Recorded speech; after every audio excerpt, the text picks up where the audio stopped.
Rumpole à la Carte by John Mortimer, and read by Rumpole himself.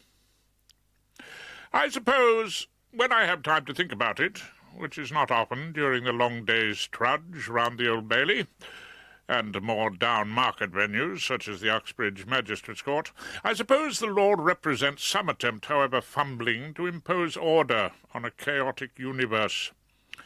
A chaos in the form of human waywardness and uncontrollable passion is ever bubbling away just beneath the surface, and its sporadic outbreaks are what provides me with my daily crust, and even a glass or two of Pomeroy's Plonk to go with it. I have often noticed in the accounts of the many crimes with which I have been concerned that some small sign of disorder, an unusual number of milk bottles on a doorstep, a car parked on a double yellow line by a normally law-abiding citizen, even in the Penge bungalow murders, someone else's mackintosh taken from an office peg, some small sign that has been the first indication of anarchy taking over. The clue that such dark forces were at work in La Maison Jean-Pierre was very small indeed. La Maison Jean-Pierre, one of the few London eateries to have achieved 3 Michelin stars and to charge more for a bite of dinner for 2 than I get for legal aid theft. Now, my wife, Hilda, is a good, plain cook. Now, in saying that, I'm not referring to she who must be obeyed moral values or passing any judgment on her personal appearance. No. No, what I can tell you is that she cooks without flights of fancy. Oh, but she is not in any way a woman who lacks imagination. Indeed, some of the things she imagines Rumpole gets up to when out of her sight are colourful in the extreme. But she doesn't apply such gifts to a chop or a potato, being quite content to grill the one and boil the other. She can also boil a cabbage into submission and fry fish. The nearest her cooking comes to the poetic is perhaps in her baked jam roll, which I've always found to be an emotion best recollected in tranquillity. From all this you will gather that Hilda's honest cooking is sufficient but not exotic, and that happily the terrible curse of nouvelle cuisine has not infected Froxbury mansions in the Gloucester Road. So it is not often that I am confronted with the sort of fare photographed in the Sunday supplements. I scarcely ever sit down to an octagonal plate on which a sliver of monkfish is arranged in a composition of pastel shades, which also features a brush stroke of pink sauce, a single peeled prawn, and a sprig of dill. Such gluttony is happily beyond my means. It wasn't, however, beyond the means of Hilda's cousin Everard, who was visiting us from Canada, where he carried on a thriving trade as a company lawyer. He told us that he felt we stood in dire need of what he called a taste of gracious living, and booked a table for 3 at La Maison Jean-Pierre. So we found ourselves in an elegantly appointed room with subdued lighting and even more subdued conversation, where the waiters padded around like priests and the customers behaved as though they were in church. The climax of the ritual came when the dishes were set on the table under silvery domes which were lifted to the whispered command of 1, 2, 3, to reveal the somewhat mingy portions on offer. Cousin Everard was a grey-haired man in a pale grey suiting who talked about his legal experiences in greyish tones. He entertained us with a long account of a takeover bid for the Winnipeg Soap Company, which had cleared $4 million for his clients, the Great Elk Bank of Canada. Hearing this, Hilda said accusingly, "You've never cleared $4 million for a client, have you, Rumpole? You should be a company lawyer like Everard." "Oh, I think I'll stick to crime," I told them. "At least it's a more honest type of robbery." "Nonsense. Robbery has never got us a dinner at La Maison Jean-Pierre. We'd never be here if Cousin Everard hadn't come all the way from Saskatchewan to visit us." Yes, indeed, from the town of Saskatoon, Hilda. Everard gave her a greyish smile. Oh, you see, Hilda, I said, all the way from, where? Saskatoon. Ah, yes. Crime doesn't pay, Horace, the man from the land of the igloos told me. You should know that by now. Of course, we have several fine dining restaurants in Saskatoon these days, but nothing to touch this. He continued his inspection of the menu. Hilda, may I make so bold as to ask what is your pleasure? During the ensuing discussion, my attention strayed. Staring idly round the consecrated area, I was startled to see in the gloaming a distinct sign of human passion in revolt against the forces of law and order. At a table for two, I recognized Claude Erskine Brown, opera buff, hopeless cross-examiner, and long-time member of our chambers in Equity Court. But was he dining tete-a-tete with his wife, the handsome and successful QC, Mrs. Philida Erskine Brown, at the portion of our group, as law and order demanded? The answer to that was no. He was entertaining a young and decorative lady solicitor named Patricia, known to herself as Tricia, Benbow. Her long golden hair, which often provoked whistles from the cruder junior clerks round the Old Bailey, hung over her slim and suntanned shoulders, and one generously ringed hand rested on Claude's as she gazed in her usual appealing way up into his eyes.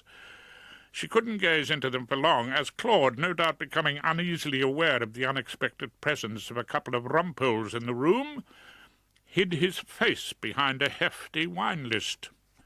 At that moment, an extremely superior brand of French head waiter manifested himself beside our table, announced his presence with a discreet cough, and led off with, Madame, Monsieur, tonight Jean-Pierre recommends for the main course la pesée de la poitrine du canard au céleri et épinards crus. Poesy! Hilda sounded delighted and kindly explained. That's poetry, Rumpole. Tastes a good deal better than that old Wordsworth of yours, I shouldn't be surprised. Tell us about it, George. Everard smiled at the waiter. Whet our appetites.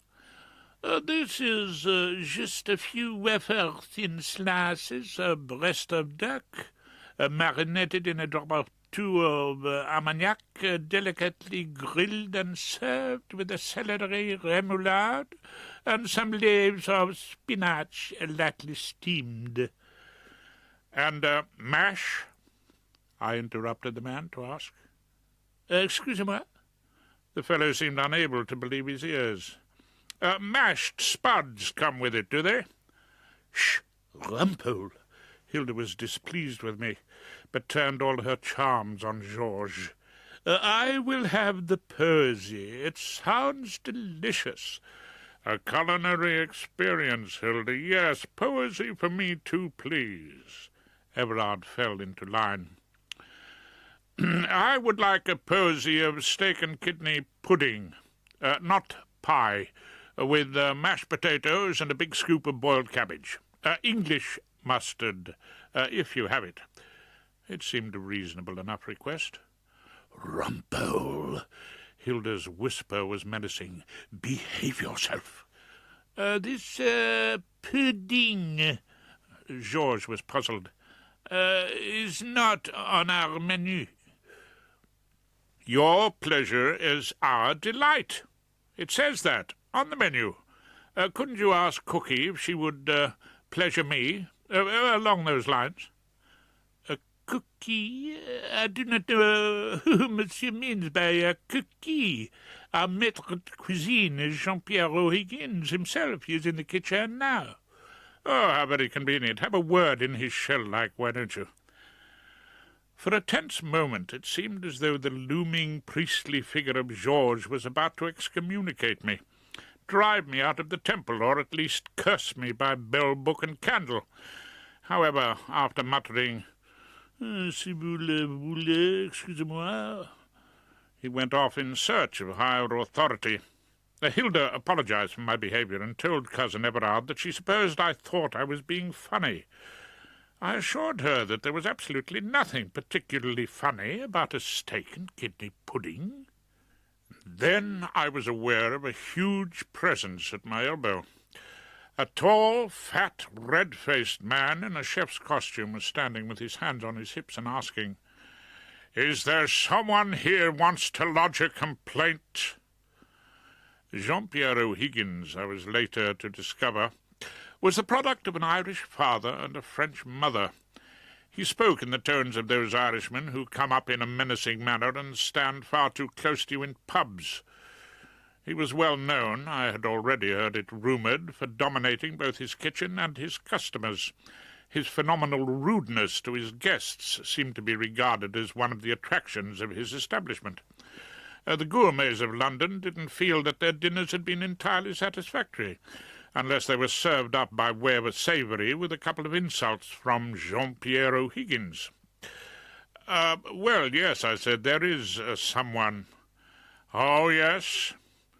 O'Higgins had clearly never heard of the old adage about the customer always being right. And are you the joker that requested mash? Am I to understand you to be saying, I inquired as politely as I knew how, that there are to be no mashed spuds for my delight? Look here, my friend, I don't know who you are. Jean-Pierre went on in an unfriendly fashion, and Everard did his best to introduce me. Oh, this is Horace Rumpole, Jean-Pierre, the criminal lawyer. Criminal lawyer, eh? Jean-Pierre was unappeased. Well, don't commit your crimes in my restaurant. If you want mashed spuds, I suggest you move down to the working men's cafe at the end of the street. That's a very helpful suggestion. I was, as you see, trying to be as pleasant as possible. You might get a few bangers while you're about it, and a bottle of OK sauce. That'd suit your delicate palate, would it? Oh, very well indeed. I'm not a great one for wafer-thin slices of anything. You don't look it. Well, now, let's get this straight. People who come into my restaurant damn well eat as I tell them to. Oh, and I'm sure you win them all over with your irresistible charm. I gave him the retort courteous. As the chef seemed about to explode, Hilda weighed in with a well-meaning, I'm sure my husband doesn't mean to be rude. It's just, well, we don't dine out very often. And this is such a delightful room, isn't it? Your husband? Jean-Pierre looked at she who must be obeyed with deep pity. You have all my sympathy, you unfortunate woman. Let me tell you, Mr. Rumpole, this is La Maison Jean-Pierre. I have 3 stars in the Michelin. I have thrown out an Arabian king because he ordered filet mignon well cooked. I have sent film stars away in tears because they dared to mention Thousand Island dressing. I am Jean-Pierre O'Higgins, the greatest culinary genius now working in England. I must confess that during this speech from the patron I found my attention straying. The other diners, as is the way with the English at the trough, were clearly straining their ears to catch every detail of the row, whilst ostentatiously concentrating on their plates. The pale, bespectacled girl making up the bills behind the desk in the corner seemed to have no such inhibitions. She was staring across the room and looking at me, I thought, as though I had thoroughly deserved the O'Higgins rebuke. And then I saw 2 waiters approach Erskine Brown's table with domed dishes, which they laid on the table with due solemnity.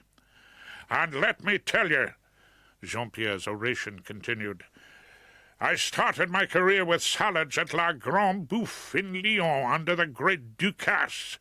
I was rôtisseur at Le Crillon, Boston. I have run this restaurant for 20 years, and I have never, let me tell you, in my whole career, served up a mashed spud. The climax of his speech was dramatic, but not nearly as startling as the events which took place at Erskine Brown's table. To the count of 1, 2, 3, the waiters removed the silver covers, and from under the one in front of Tricia Benbow Perfectly visible in the light of a table candle, there sprang a small, alarmed brown mouse, which had presumably been nibbling at the posy. At this, the elegant lady solicitor uttered a piercing scream and leapt onto a chair. There she stood, with her skirt held down to as near her knees as possible, screaming in an ever-rising scale towards some ultimate crescendo. Meanwhile, the stricken Claude looked just as a man who'd planned to have a quiet dinner with a lady and wanted to attract no one's attention would look under such circumstances. "Please, Tricia," I could hear his plaintive whisper, "don't scream. People are noticing us." "I say, old darling," I couldn't help saying to that three-star man O'Higgins, "they had a mouse on that table. Is it the spécialité de la maison?" A few days later, at breakfast in the mansion flat, glancing through the post, mainly bills and begging letters from Her Majesty, who seemed to be pushed for a couple of quid, and would be greatly obliged if I'd let her have a little tax money on account, I saw a glossy brochure for a hotel in the Lake District. Although in the homeland of my favourite poet, Le Chateau d'Udden, Lakeland's a paradise of gracious living, didn't sound like old Wordsworth's cup of tea, despite the king-sized four-poster in the Samuel Taylor Coleridge suite. Cousin Everard wants to take me up there for a break. Hilda, who was clearing away, removed a half-drunk cup of tea from my hand. "A break from what?" I was mystified. "From you, Rumpole. Don't you think I need it? After that disastrous evening at La Maison?" "Oh, was it a disaster? I quite enjoyed it. England's greatest chef laboured and gave birth to a ridiculous mouse. People would pay good money to see a trick like that." "You were the disaster, Rumpole," she said, as she consigned my last piece of toast to the tidy bin. "You were unforgivable. Mashed spuds. Why ever did you use such a vulgar expression?" "Hilda," I protested, I thought reasonably, "I have heard some fairly fruity language around the courts in the course of a long life of crime, but I've never heard it suggested that the words mashed spuds would bring a blush to the cheek of the tenderest virgin." "Don't try to be funny, Rumpole. You upset that brilliant chef, Mr. O'Higgins. You deeply upset Cousin Everard." "Oh, well, I had to put a case for the defence. Everard kept on suggesting I didn't make enough to feed you properly. Typical commercial lawyer. Criminal law is about life, liberty, and the pursuit of happiness. Commercial law is about money. That's what I think, anyway." Hilda looked at me, weighed up the evidence, and summed up, not entirely in my favour. "I don't think you made that terrible fuss because of what you thought about the commercial law," she said. "You did it because you have to be a character, don't you, wherever you go? Well, I don't know if I'm going to be able to put up with your character much longer." I don't know why, but what she said made me feel quite suddenly, and in a most unusual way, uncertain of myself. What was Hilda talking about exactly? I asked for further and better particulars. "You have to be one all the time, don't you?" She was clearly getting into her stride. "With your cigar ash down your waistcoat, and your steak and kidney, and your Pomeroy's ordinary red, and your arguments, always arguments. Why do you have to go on arguing, Rumpole?" "Arguing? It's been my life, Hilda," I tried to explain. "Well, it's not mine, not any more. Cousin Everard doesn't argue in public. He is quiet and polite." "Oh, well, if you like that sort of thing." The subject of Cousin Everard was starting to pall on me. "Yes, Rumpole, yes, I do. That's why I agreed to go on this trip." "Trip?" "Everard and I are going to tour all the restaurants in England with stars. We're going to Bath and York and Devizes. And you can stay here and eat all the mashed spuds you want." "What?" I hadn't up till then taken Le Chateau d'Udden entirely seriously. "You really mean it?" Oh, yes, I think so.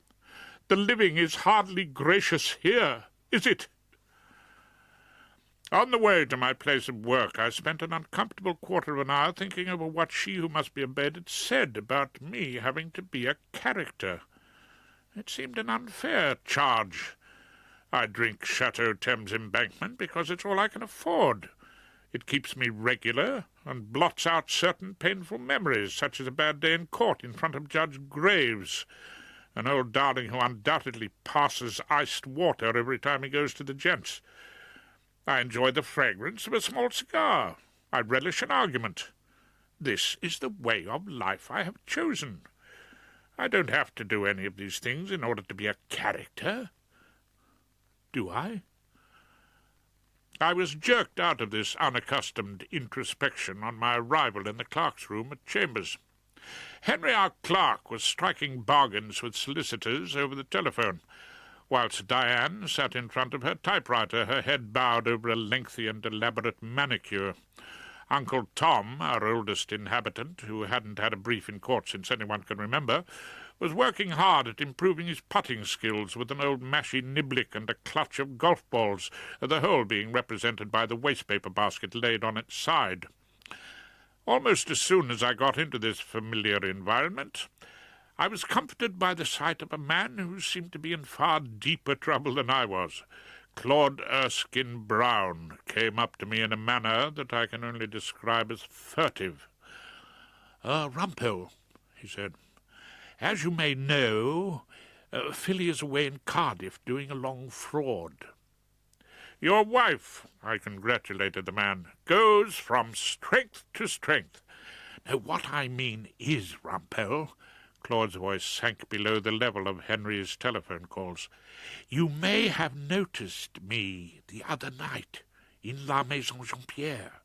"Noticed you, Claude? Of course not. You were only in the company of a lady who stood on a chair and screamed like a banshee with toothache. No one could have possibly noticed you." I did my best to comfort the man. "It was purely a business arrangement," he reassured me. "Yeah? Pretty rum way of conducting business." "The lady was Miss Tricia Benbow, my instructing solicitor in the VAT case," he told me, as though that explained everything. "Claude, I have had some experience of the law, and it's a good plan when entertaining solicitors in order to tout for briefs, not to introduce mice into their plat de jeu." The telephone by Diane's typewriter rang. She blew on her nail lacquer and answered it as Claude's voice rose in anguished protest. "Good heavens, you don't think I did that, do you, Rumpole? The whole thing was a disaster, an absolute tragedy, which may have appalling consequences." "Your wife on the phone, Mr. Erskine Brown?" Diane interrupted him, and Claude went to answer the call with all the eager cheerfulness of a French aristocrat who is told the tumbril is at the door. As he was telling his wife he hoped things were going splendidly in Cardiff, and that he rarely went out in the evenings, in fact usually settled down to a scrambled egg in front of the telly, there was a sound of rushing water without, and our head of chambers joined us. "Something extremely serious has happened." Sam Ballard, Q.C., made the announcement as though war had broken out. He is a pallid sort of person who usually looks as though he's just bitten into a sour apple. His hair, I have to tell you, seems to be slicked down with some kind of pomade.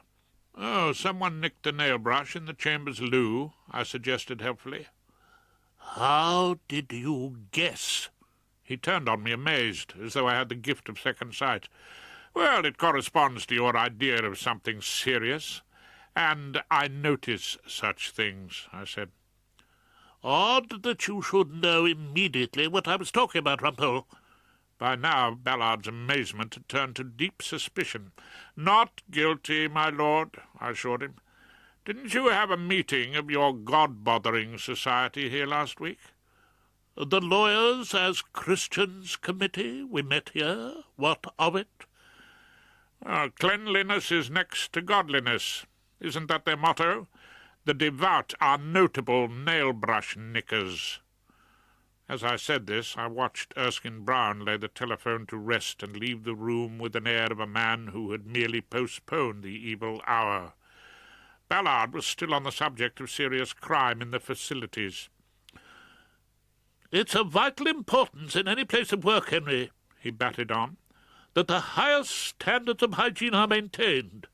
Now, I've been instructed by the City Health Authority in an important case.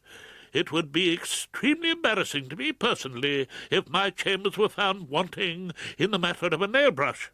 "Well, don't look at me, Mr. Ballard." Henry was not taking this lecture well. "I am accusing nobody."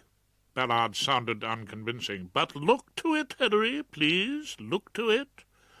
Then our head of chambers left us. Feeling my usual reluctance to start work, I asked Uncle Tom, as something of an expert in these matters, if it would be fair to call me a character. "A what, Rumpole?" "A character, Uncle Tom." "Oh, they had one of those in old Sniffy Greengrass's chambers in Lamb Court," Uncle Tom remembered. "Fellow called Dalrymple lived in an absolutely filthy flat over a chemist's shop in Chancery Lane. Used to lead a cat around the temple on a long bit of pink tape. Old Dalrymple's a character, they used to say, and the other fellows in chambers were rather proud of him." "Well, I don't do anything like that, do I?" I asked for reassurance. "Oh, I hope not," Uncle Tom was kind enough to say. "This Dalrymple finally went across the road to do an undefended divorce. In his pyjamas. I believe they had to lock him up. I wouldn't say you were a character, Rumpole. Well, not yet, anyway." "Oh, thank you, Uncle Tom. Perhaps you could mention that to she who must." And then the day took on a distinct turn for the better. Henry put down his phone after yet another call, and my heart leapt up when I heard that Mr. Bernard, my favourite instructing solicitor, because he keeps quiet, does what he's told, and hardly ever tells me about his bad back, was coming over, and was anxious to instruct me in a new case which was not on the legal aid. As I left the room to go about this business, I had one final question for Uncle Tom. That fellow Dalrymple, he didn't play golf in the clerk's room, did he?" "Good heavens, no." Uncle Tom seemed amused at my ignorance of the world. "He was a character, you see. He'd hardly do anything normal." Mr. Bernard, balding, pinstriped, with a greying moustache and a kindly eye, through all our triumphs and disasters, remained imperturbable. No confession made by any client, however bizarre, seemed to surprise him, nor had any revelation of evil shocked him. He lived through our days of murder, mayhem, and fraud as though he were listening to Gardener's Question Time. He was interested in growing roses and in his daughter's nursing career. He spent his holidays in remote spots like Bangkok and the Seychelles. He always went away, he told me, on a package, and returned with considerable relief. I was always pleased to see Mr. Bernard, but that day he seemed to have brought me something far from my usual line of country. My client, Mr. Rumpole, first consulted me because his marriage was on the rocks, not to put too fine a point on it." It happens, Mr. Bernard. Many marriages are seldom off them." Particularly so if, as in this case, the wife is of foreign extraction. It's long been my experience, Mr. Rumpole, that you can't beat foreign wives for being vengeful. In this case, extremely vengeful." "Hell hath no fury, Mr. Bernard," I suggested. "Exactly, Mr. Rumpole. You put your finger on the nub of the case, as you would say yourself." "Oh, I haven't done a matrimonial for years. My divorce may be a little rusty," I told him modestly. "Oh, we're not asking you to do the divorce. We're sending that to Mr. Tite Smith in Crown Office Row." Oh, well, I thought, with only a slight pang of disappointment, good luck to bright little Tite Smith. The matrimonial is not my client's only problem," Mr. Bernard told me. When sorrows come, Mr. Bernard, they come not single spies, but in battalions. Your chap got something else on his plate, has he?" "On his plate. Ha ha!" The phrase seemed to cause my solicitor some amusement.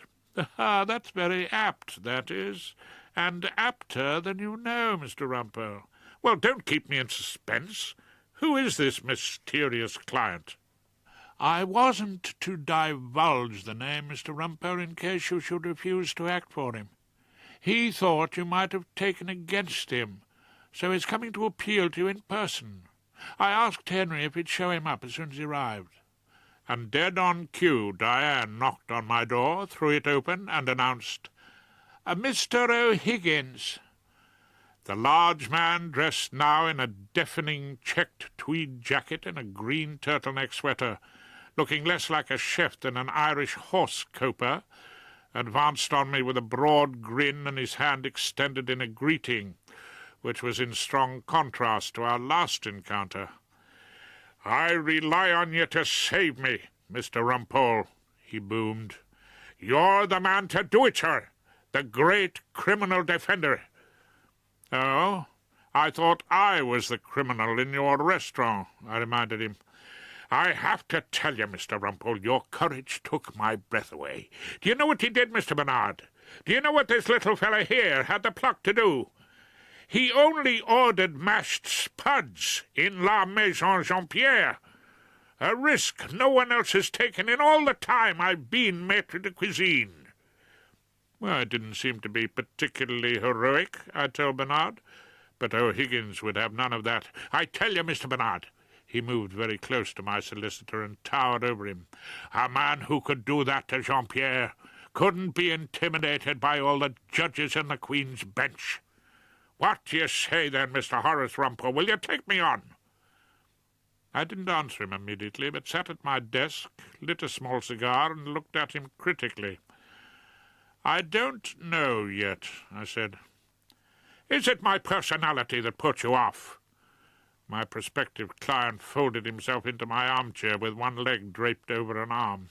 He grinned even more broadly, displaying a judiciously placed gold tooth. "Do you find me objectionable?" "Mr. O'Higgins," I decided to give judgment at length, "I think your restaurant pretentious and your portions skimpy. Your customers eat in a dim religious atmosphere which seems to be more like evensong than a good night out.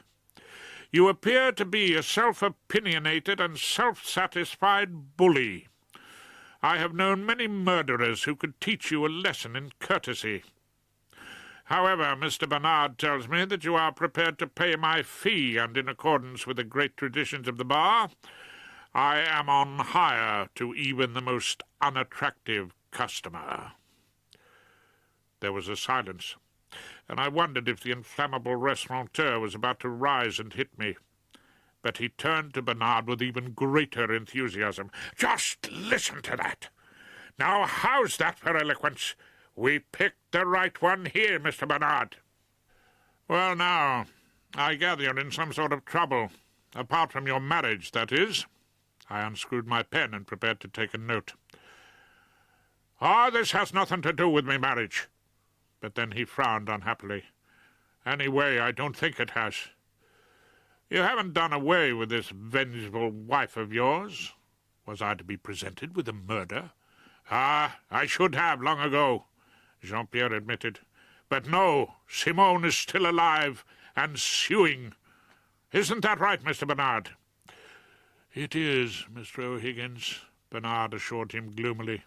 "It is indeed, but this is something quite different.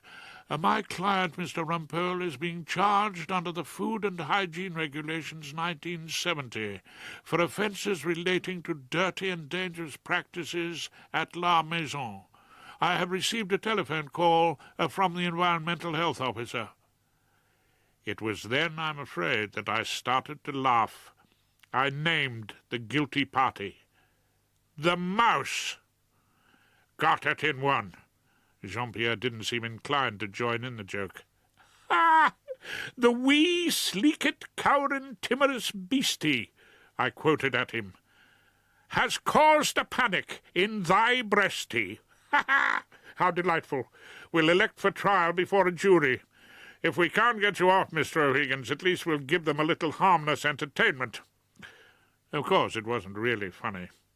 A mouse in the wrong place, like too many milk bottles on a doorstep, might be a sign of passions stretched beyond control. I've always found it useful, before forming a view about a case, to inspect the scene of the crime.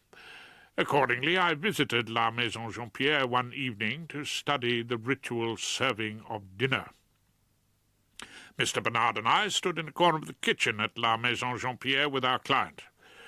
We were interested in the two waiters who had attended table 8, the site of the Erskine-Brown assignation. The senior of the two was Gaston, the station waiter, who had 4 tables under his command.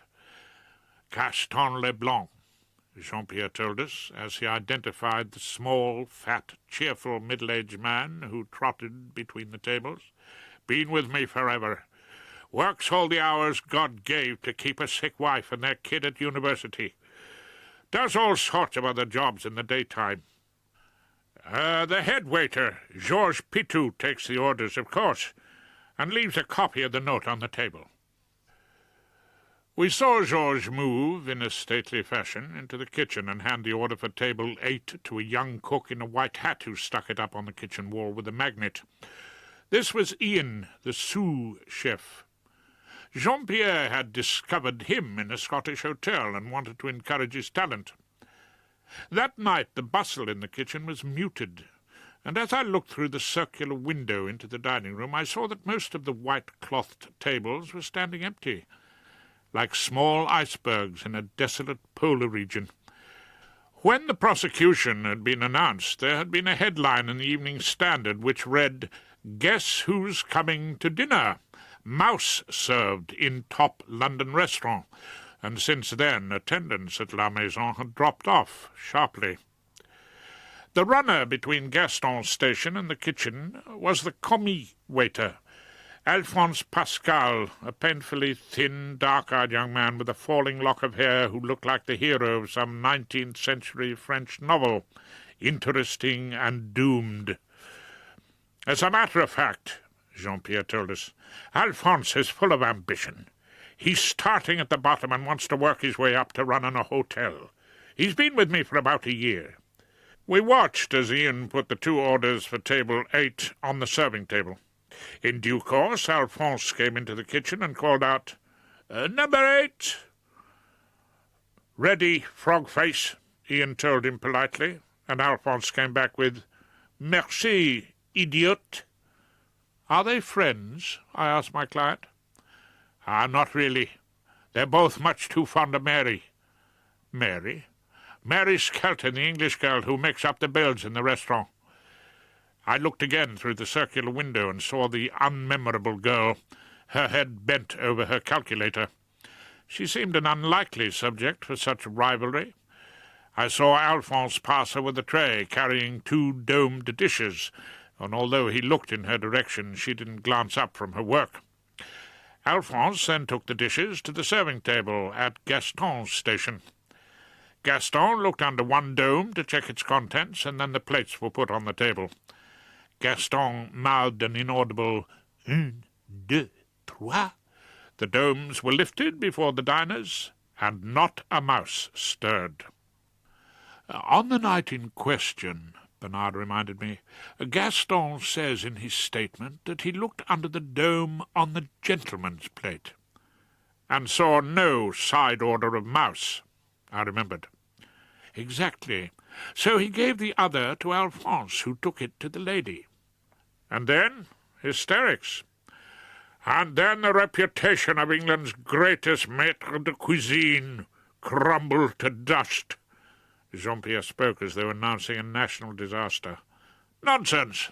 I did my best to cheer him up. "You're forgetting the reputation of Horace Rumpole." "You think we've got a defence?" my client asked eagerly. "I mean, now that you've looked at the kitchens." "Can't think of one for the moment," I admitted. "But I expect we'll cook up something in the end." Unencouraged, Jean-Pierre looked out into the dining room. muttered, "I'd better go and keep those lonely people company," and left us. I watched him pass the desk where Mary looked up and smiled, and I thought, however brutal he was with his customers, at least Jean-Pierre's staff seemed to find him a tolerable employer. And then, to my surprise, I saw him approach the couple at table 8, grinning in a most ingratiating manner, and stand chatting and bowing, as though they could have ordered doner kebab and chips, and that would have been perfectly all right by him. "You know," I said to Mr. Bernard, "it's quite extraordinary the power that can be wielded by one of the smaller rodents." You mean it's wrecking his business?" "No, more amazing than that. It's forced Jean-Pierre O'Higgins to be polite to his clientele." After my second visit to La Maison, events began to unfold at breakneck speed. First, our head of chambers, Soapy Sam Ballard, made it known to me that the brief he had accepted on behalf of the Health Authority, and of which he had boasted so flagrantly during the nail-brush incident, was in fact the prosecution of J.P. O'Higgins for the serious crime of being in charge of a rodent-infested restaurant. Then she who must be obeyed, true to her word, packed her grip and went off on a gastronomic tour with a man from Saskatoon. I was left to enjoy a lonely, high-calorie breakfast, with no fear of criticism over the matter of a fourth sausage, in the Tasty Bite Cafe, Fleet Street. Seated there one morning, enjoying the company of the Times crossword, I happened to overhear Miss Liz Probert, the dedicated young radical barrister in our chambers, talking to her close friend Dave Inchcape, whom she had persuaded us to take on in a somewhat devious manner. A barrister as young, but I think, at heart, a touch less radical than Miss Liz herself. "You don't really care, do you, Dave?" "Well, of course I care, Liz, deeply." "Oh, well, perhaps you do. But there's an awful lot of loneliness about." She looked in my direction. "Get off to court, then, if you have to. But do think about it, Dave." And then she got up and crossed to my table. "Do you always have breakfast alone, Rumpole?" She spoke in the tones of a deeply supportive social worker as she sat down opposite me. "It's not always possible," I said. "Much easier now, of course." "Now? Why now, exactly?" She looked seriously concerned. "Well, now my wife's left me," I told her cheerfully. Oh, really? Where's she gone?" "Oh, in search of gracious living with her cousin Everard from Saskatoon, a fellow with about as many jokes in him as the Dow Jones average." "What? You mean she's gone off with another man?" Liz seemed unable to believe that infidelity was not confined to the young. "Yes, that's about the size of it." "But, Rumpole, why?" "Because he's rich enough to afford very small portions of food." "So you're living by yourself? You must be terribly lonely." "Society is all but rude," I assured her, "to this delicious solitude." There was a pause, and then Liz took a deep breath and offered her assistance. "You know, Rumpole, Dave and I have founded the YRL, Young Radical Lawyers. We don't only mean to reform the legal system, although that's part of it, of course. We're going to take on social work as well. We could always get someone to call and take a look at your flat every morning." "Oh, yes, to make sure it's all right." "No, Rumpole. As a matter of fact, to make sure you are." Those who are alone have great opportunities for eavesdropping, and Liz and Dave weren't the only members of our chambers I heard engaged in a heart-to-heart that day. Before I took the journey back to the she-less flat, I dropped into Pomeroy's, and was enjoying the ham roll and bottle of Chateau Thames Embankment which would constitute my dinner, seated in one of the high-backed pew-like stalls Jack Pomeroy had installed, presumably to give the joint a vaguely medieval appearance and attract the tourists. From behind my back I heard the voices of our head of chambers and Claude Erskine Brown, who was saying, in his most ingratiating tones, "Ballard, I want to have a word with you about the case you've got against La Maison Jean-Pierre." To this, Ballard, in thoughtful tones, replied unexpectedly, "A strong chain. It's the only answer." Which didn't seem to follow. "It was just my terrible luck, of course," Erskine Brown complained, "that it should happen at my table. I mean, I'm a pretty well-known member of the bar. Naturally, I don't want my name connected with, well, a rather ridiculous incident." "Fellows in chambers aren't going to like it." Ballard was not yet with him. "They'll say it's a restriction on their liberty. Rumpole, no doubt, will have a great deal to say about Magna Carta, but the only answer is to get a new nail brush and chain it up. Can I have your support in taking strong measures?" "Oh, of course you can, Ballard. I'll be right behind you on this one." The creeping Claude seemed only too anxious to please. And in this case you're doing, I don't suppose you'll have to call the couple who actually got the mouse, The couple?" There was a pause while Ballard searched his memory. The mouse was served, appalling lack of hygiene in the workplace, to a table booked by Mr. Claude Erskine Brown and guest. Of course he'll be a vital witness." And then the penny dropped. I mean, of course, you'll be a vital witness." "But if I'm a witness of any sort, my name will get into the papers and Philly will know I was having dinner." "Well, why on earth shouldn't you know you were having dinner?" Ballard was reasoning with the man. "Most people have dinner. Nothing to be ashamed of. Get a grip on yourself, Erskine Brown."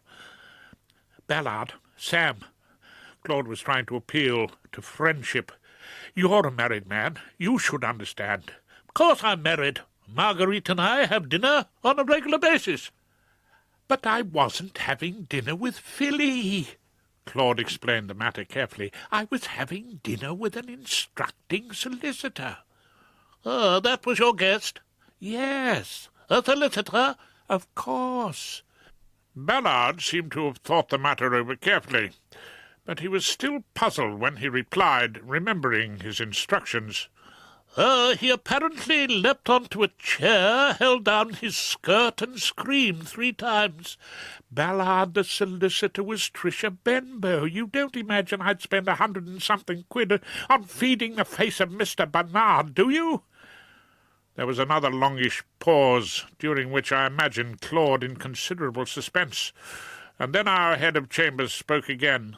"Tricia Benbow?" he asked. "Yes." "Is that the one with the long blonde hair and rings?" "That's the one." "And your wife knew nothing of this?" "And must never know." For some reason not clear to me, Claude seemed to think he'd won his case, for he now sounded grateful. "Oh, thank you, Ballard. Thanks awfully, Sam. I can count on you to keep my name out of this. I'll do the same for you, old boy, any day of the week." "That won't be necessary." Ballard's tone was not encouraging, although Claude said, "Oh, no, well, thanks anyway." "It will be necessary, however, for you to give evidence for the prosecution." Soapy Sam Ballard pronounced sentence, and Claude yelped. "Oh, have a heart, Sam!" "Don't you Sam me!" Ballard was clearly in a mood to notice the decline of civilization as we know it. "It's all part of the same thing, isn't it? Sharp practice over the nail brush, failure to assist the authorities in an important prosecution. You'd better prepare yourself for court, Erskine Brown, and to be cross-examined by Rumpole for the defence. Do your duty and take the consequences." A moment later I saw Ballard leaving for home, and his wife Marguerite, who, you will remember, once held the position of matron at the Old Bailey. No doubt he would chatter to her of nail-brushes and barristers unwilling to tell the whole truth. I carried my bottle of plonk around to Claude's stall in order to console the fellow. "So," I said, You lost your case." "What a bastard!" I've never seen Claude so pale. "Ah, you made a big mistake, old darling. It's no good appealing to the warm humanity of a fellow who believes in chaining up nail brushes." So the intrusive mouse continued to play havoc with the passions of a number of people, and I prepared myself for its day in court. I told Mr. Bernard to instruct Ferdinand Isaac Gerald Newton, known in the trade as Fig Newton, a lugubrious scarecrow of a man who is, without doubt, our most effective private investigator, to keep a watchful eye on the staff of La Maison. And then I decided to call in at the establishment on my way home one evening, not only to get a few more facts from my client, but because I was becoming bored with Pomeroy's ham rolls. Before I left chambers, an event occurred which caused me deep satisfaction. I made for the downstairs lavatory, and although the door was open, I found it occupied by Uncle Tom, who was busily engaged at the basin washing his collection of golf balls, and scrubbing each one to a gleaming whiteness with a nail-brush. He'd been putting each one, when cleaned, into a biscuit tin, and as I entered he dropped the nail-brush in also. "Uncle Tom!" I recognized the article at once. "That's the Chambers nail-brush. Soapy Sam's having kittens about it." "Oh, dear. Is it really? I must have taken it without remembering. I'll leave it on the basin." But I persuaded him to let me have it for safe keeping, saying I longed to see Ballard's little face light up with joy when it was restored to him. When I arrived at La Maison, the disputes seemed to have become a great deal more dramatic than even in Equity Court. The place was not yet open for dinner, but I was let in as the restaurant's legal adviser, and I heard raised voices and sounds of a struggle from the kitchen. Pushing the door open, I found Jean-Pierre in the act of forcibly removing a knife from the hands of Ian, the sous chef, at whom an excited Alphonse Pascal, his lock of black hair falling into his eyes, was shouting abuse in French. My arrival created a diversion in which both men calmed down, and Jean-Pierre passed judgment on them. "Bloody lunatics," he said. "Haven't they done this place enough harm already? They have to start slaughtering each other. Behave yourself. Soyez sage." "What can I do for you, Mr. Rumpole?" "Well, perhaps we can have a little chat," I suggested as the tumult died down. "I thought I'd call in. My wife's away, you see, and I haven't done much about dinner." "Then what would you like?" Anything. Just a snack. Some pâté, perhaps, and a bottle of champagne." I thought he'd never ask. When we were seated at a table in a corner of the empty restaurant, the patron told me more about the quarrel. They were fighting again over Mary Skelton. I looked across at the desk where the unmemorable girl was getting out her calculator and preparing for her evening's work. "She doesn't look the type exactly," I suggested. "Perhaps," Jean-Pierre speculated. "She has a warm heart. My wife Simone looks the type, but she's got a heart like an ice cube." Your wife, the vengeful woman. I remembered what Mr. Bernard had told me. "Why should she be vengeful to me, Mr. Rumpole, when I'm a particularly tolerant and easy-going type of individual?" At which point a couple of middle-aged Americans appeared at the door of the restaurant and asked if he was serving dinner. "At 6:30? No, and we don't do teas either," he shouted across at them in a momentary return to his old form. "Cretins!" "Oh, of course," I told him. "You're a very parfait, gentle cook. A great artist needs admiration. He needs almost incessant praise." And with Simone, I suggested, the admiration flowed like concrete. "You got it. Had some experience of wives, have you?" "You might say a lifetime's experience. Do you mind?" I poured myself another glass of champagne. No, of course." "And your wife doesn't understand you?" "Oh, I'm afraid she does. That's the worrying thing about it. She blames me for being a character." "They'd blame you for anything. Come to divorce, has it? Not quite reached your stage, Mr. Higgins. I looked around the restaurant. So I suppose you have to keep these tables full to pay Simon her alimony. Not exactly. You see, she'll own half of La Maison. That hadn't been entirely clear to me. I asked him to explain. When we started off, I was a young man. All I wanted to do was to get up early, go to Smithfield and Billingsgate and feel the lobsters and smell the fresh scallops, create new dishes, and dream of sauces. Simone was the one with the business sense. Well, she's French, so she insisted on us getting married in France. Oh, was that wrong? Oh, no, it was absolutely right for Simone, because they have a damn thing there called community of property. I had to agree to give her half of everything if we ever broke up. You know about the law, of course. Well, no, not everything about it. Community of property, I must confess, came as news to me. I always found knowing the law a bit of a handicap for a barrister. Oh, Simone knew all about it. She had a beady eye on the future. He emptied his glass and then looked at me pleadingly. You're going to get us out of this little trouble, aren't you, Mr. Rumpole? This affair of the mouse. Oh, the mouse. I did my best to reassure him. The mouse seems to be the least of your worries. Soon Jean-Pierre had to go back to his kitchen. On his way, he stopped at the cash desk and said something to the girl, Mary.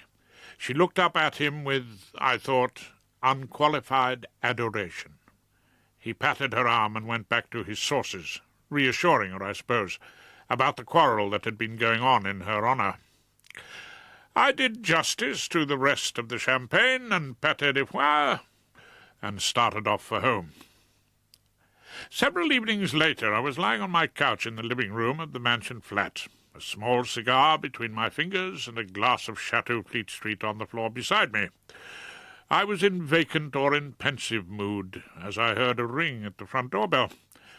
I started up, afraid that the delights of haute cuisine had palled for Hilda, and then I remembered that she would undoubtedly have come armed with a latchkey. I approached the front door, puzzled at the sound of young and excited voices without, combined with loud music. I got the door open and found myself face to face with Liz Probert, Dave Inchcape, and 5 or 6 other junior hacks, all wearing sweatshirts with a picture of a wig and Young Radical Lawyers written on them. Diane was also there in trousers and a glittery top, escorted by my clerk Henry, wearing jeans and doing his best to appear young and swinging. The party was carrying various bottles and an article we know well down the Bailey, because it so often appears in lists of stolen property as a ghetto blaster. It was from this contraption that the loud music emerged. "A surprise party, Rumpole!" Ms. Liz Probert announced with considerable pride. "We've come to cheer you up in your great loneliness." Nothing I could say would stem the well-meaning invasion. Within minutes the staid precincts of Froxbury Mansions were transformed into the sort of disco which is patronized by under-30s on a package tour to the Costa del Sol. Bizarre drinks such as rum and black currant juice or advocaat and lemonade were being mixed in what remained of our tumblers, supplemented by tooth mugs from the bathroom. Scarves dimmed the lights, the ghetto blaster blasted ceaselessly, and dancers gyrated in a self-absorbed manner, apparently oblivious of each other. Only Henry and Diane, practising a more old-fashioned ritual, clung together, almost motionless, and carried on a lively conversation with me as I stood on the outskirts of the revelry, drinking the best of the wine they had brought, and trying to look tolerantly convivial. "We heard as how Mrs. Rumpole had done a bunk, sir." "Some people have all the luck," said Henry. "Why, where's your wife tonight, Henry?" I asked my clerk.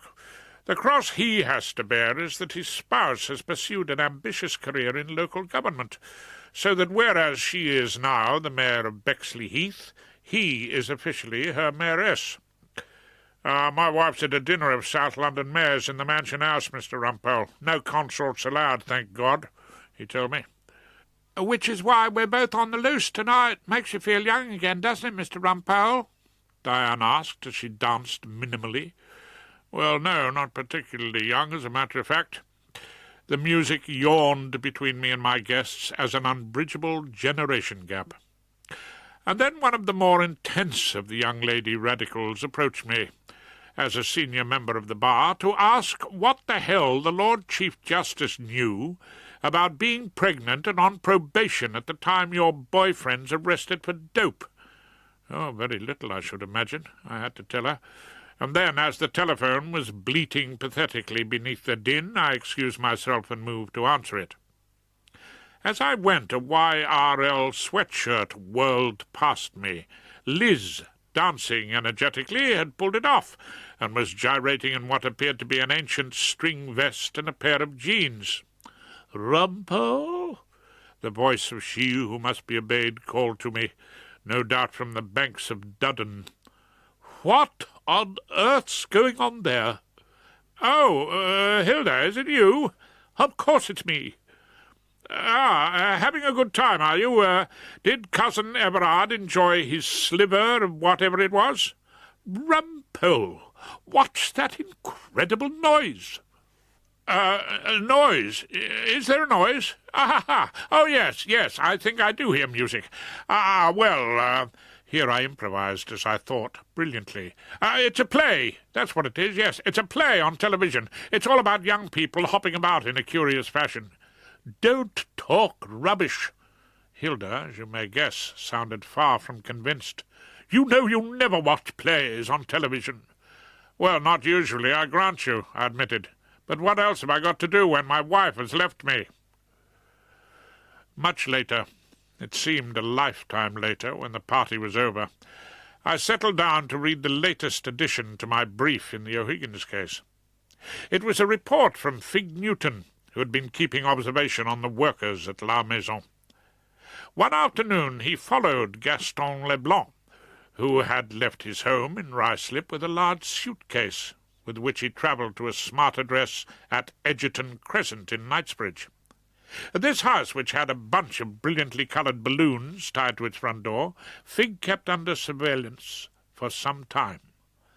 A number of small children arrived, escorted by nannies, and were let in by a manservant.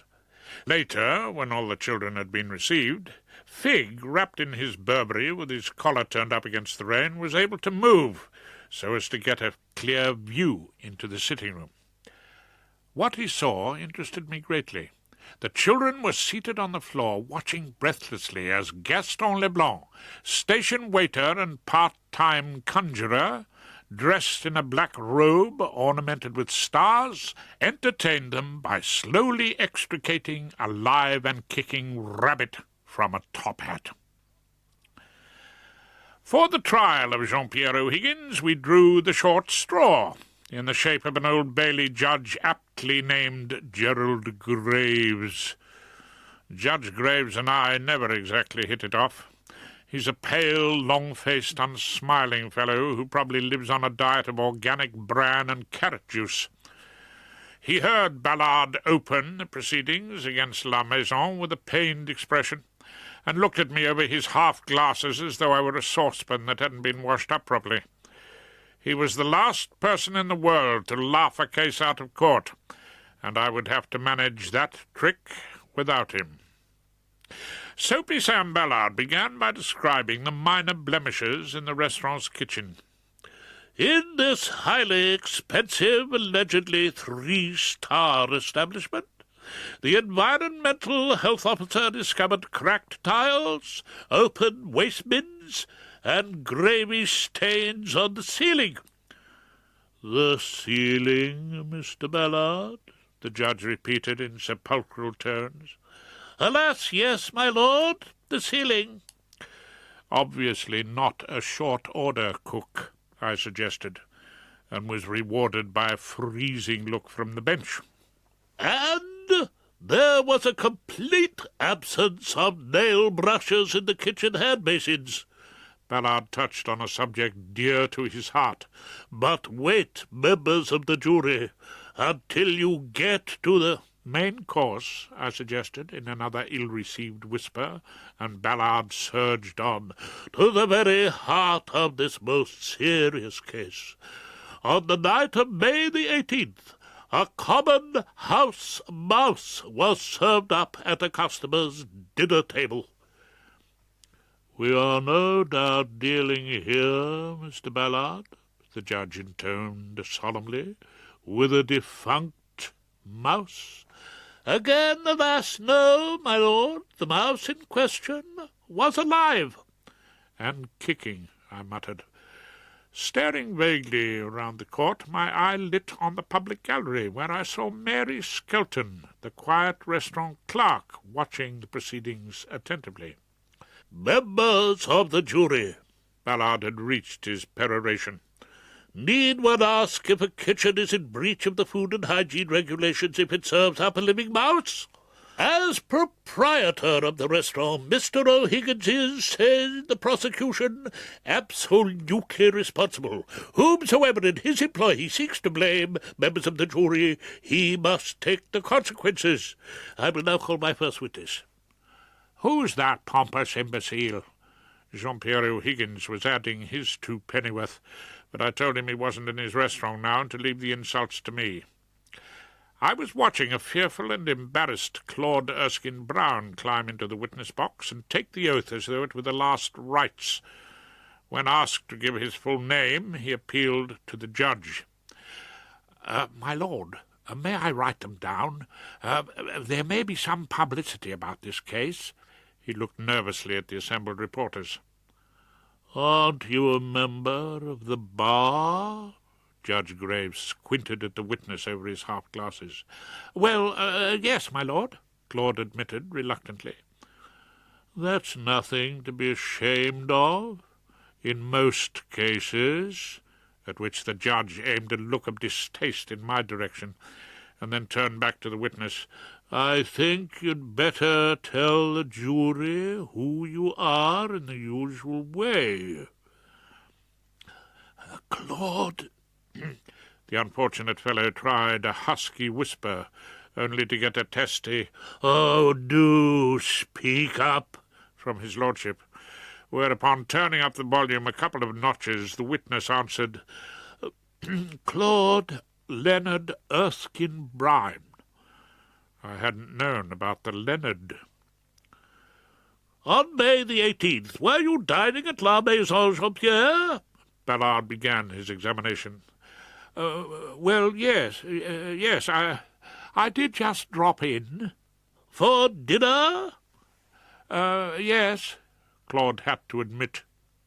"In the company of a young lady named Patricia Benbow?"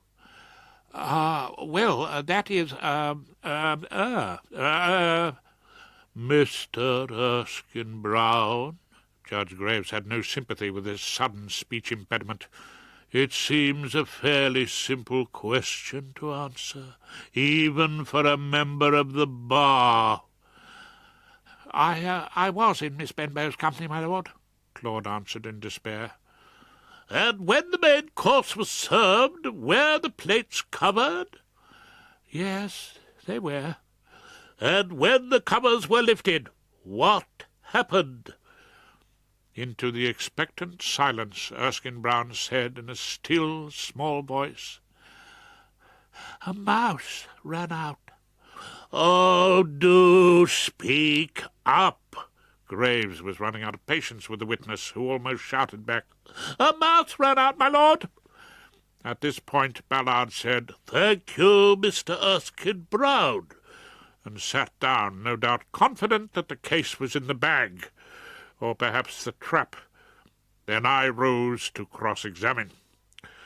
"Mr. Claude Leonard Erskine-Brown," I weighed in. "Is Miss Benbow a solicitor?" "Well, yes." Claude looked at me sadly, as though waiting to say, "Et tu, Rumpole?" "And is your wife a well-known and highly regarded Queen's Counsel?" Graves' face lit up at the mention of our delightful Portia. Mrs. Erskine Brown has sat here as a recorder, members of the jury." He smiled sickeningly at the 12 honest citizens. "I'm obliged, your lordship."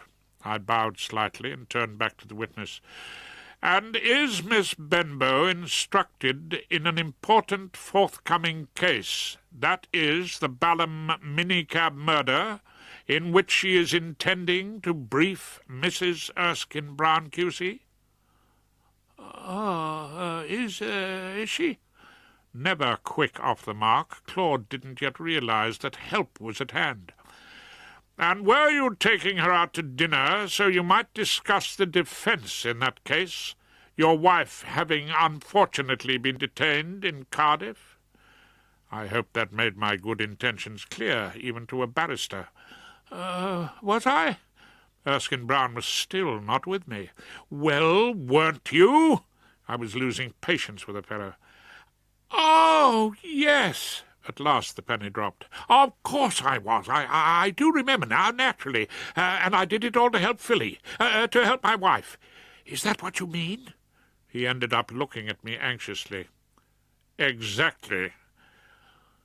"Oh, thank you, Mr. Rumpole, thank you very much." Erskine Brown's gratitude was pathetic, but the judge couldn't wait to get on to the exciting bits. "Mr. Rumpole," he boomed mournfully, "when are we coming to the mouse?" Oh yes, I am grateful to your lordship for reminding me. What sort of animal was it?" "Oh, a very small mouse indeed." Claude was now desperately anxious to help me. Hardly noticeable."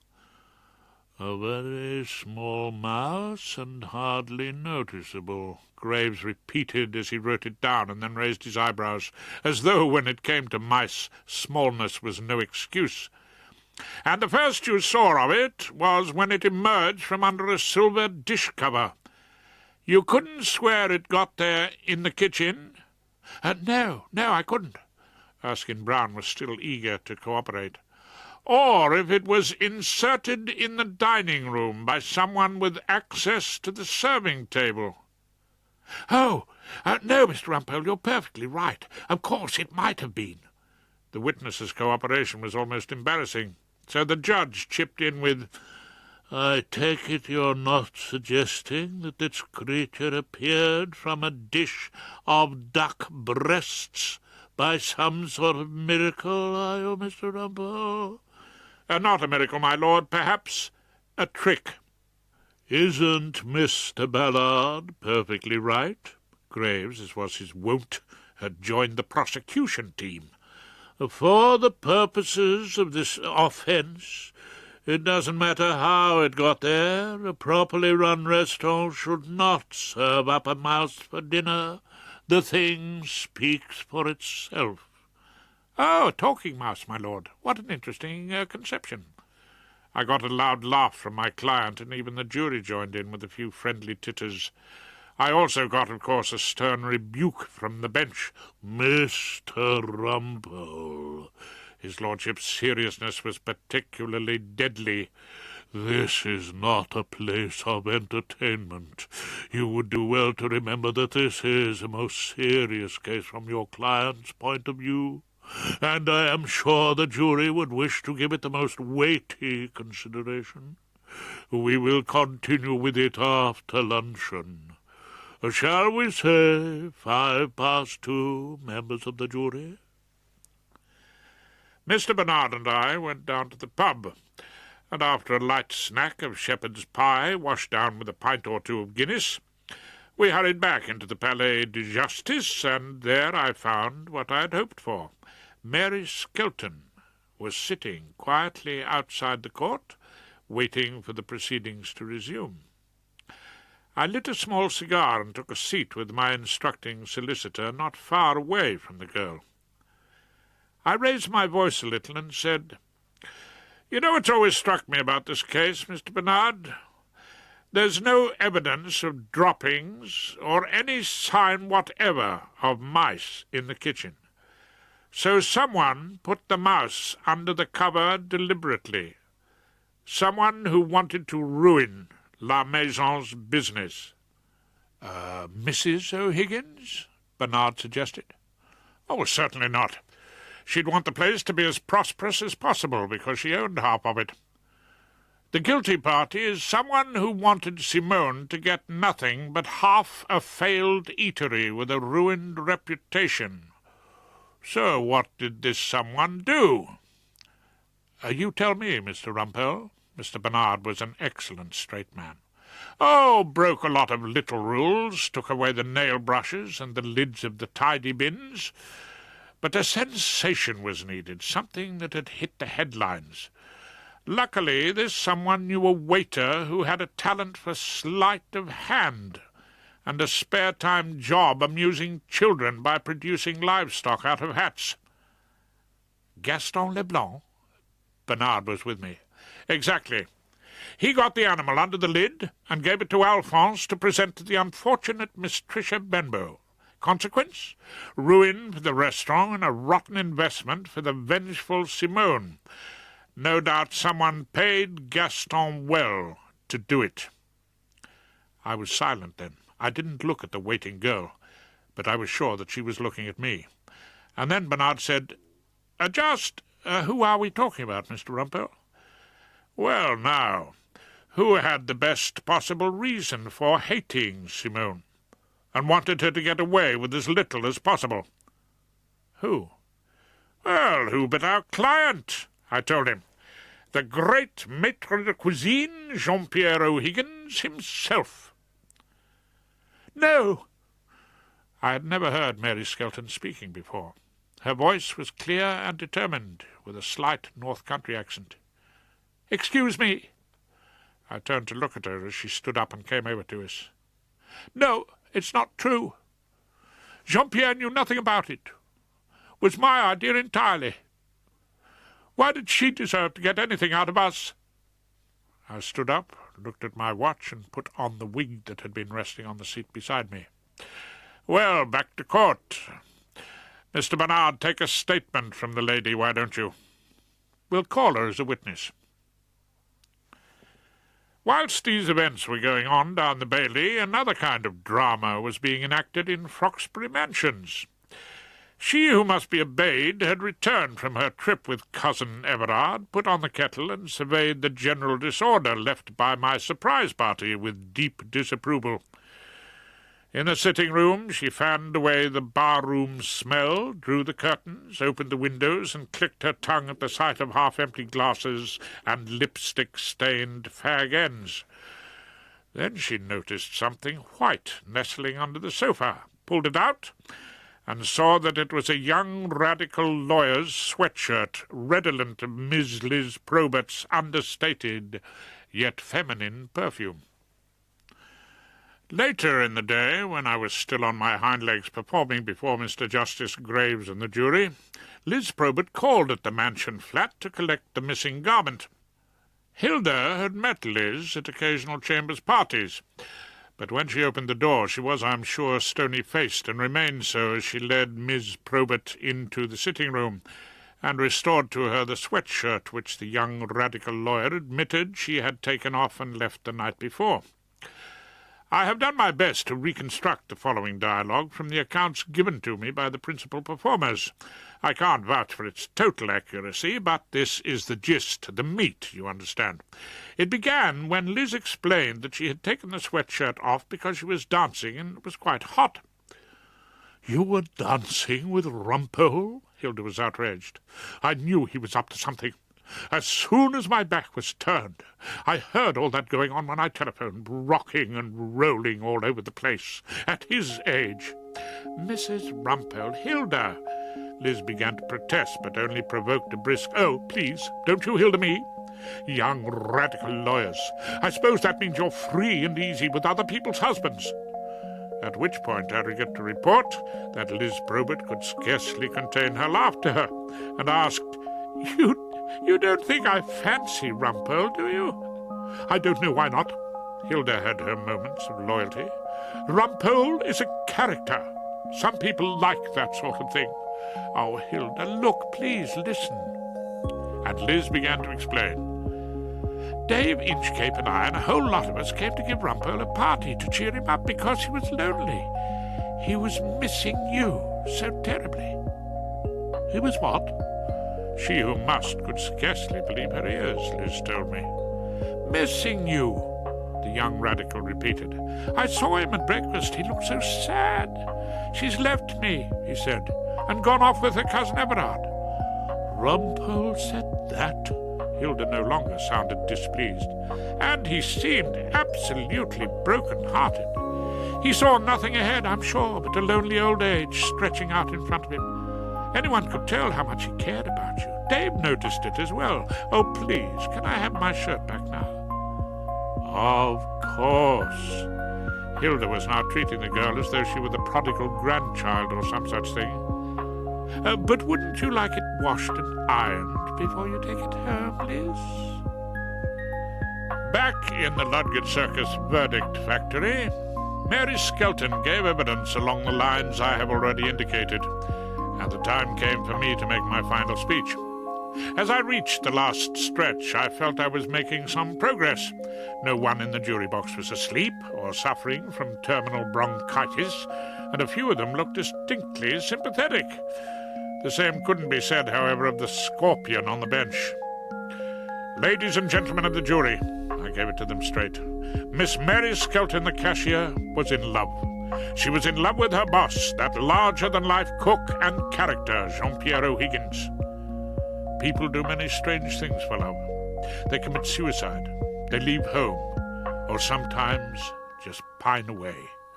It was for love that Miss Mary Skelton caused a mouse to be served up in La Maison Jean-Pierre after she had paid the station waiter liberally for performing the trick. She it was who wanted to ruin the business so that my client's vengeful wife should get absolutely nothing out of it. Mr. Rumpole," his lordship was unable to contain his fury, "and my client knew nothing whatever of this dire plot. He was entirely innocent." I didn't want to let Graves interrupt my flow, but he came in at increased volume. "Mr. Rumpole, if a restaurant serves unhygienic food, the proprietor is guilty. In law, it does not matter in the least how it got there. Ignorance by your client is no excuse. I presume you have some rudimentary knowledge of the law, Mr. Rumpole?"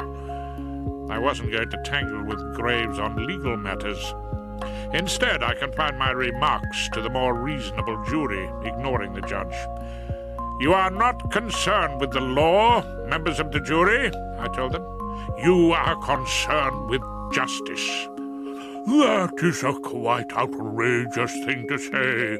On the admitted facts of this case, Mr. O'Higgins is clearly guilty," His Honour Judge Graves had decided, but the honest 12 would have to return the verdict. And I spoke to them. "A British judge has no power to direct a British jury to find a defendant guilty." I knew that much at least. "I shall tell the jury that he is guilty in law. I warn you." Graves' warning was in vain. I carried on, regardless. "His lordship may tell you that to his heart's content. As a great Lord Chief Justice of England, a judge superior in rank to any in this court, once said, it is the duty of the judge to tell you as a jury what to do, but you have the power to do exactly as you like. And what you do, members of the jury, is a matter entirely between God and your own consciences. Can you really find it in your consciences to condemn a man to ruin for a crime he did not commit?" I looked straight at them. "Can any of you? Can you?" I gripped the desk in front of me, apparently exhausted. "You are the only judges of the facts in this case, members of the jury. My task is done. The future career of Jean-Pierre O'Higgins is in your hands and in your hands alone." And then I sat down, clearly, deeply moved. At last, it was over. As we came out of the doors of the court, Jean-Pierre O'Higgins embraced me in a bear hug and was, I greatly feared, about to kiss me on both cheeks. Ballard gave me a look of pale disapproval. Clearly, he thought I'd broken all the rules by asking the jury to ignore the judge.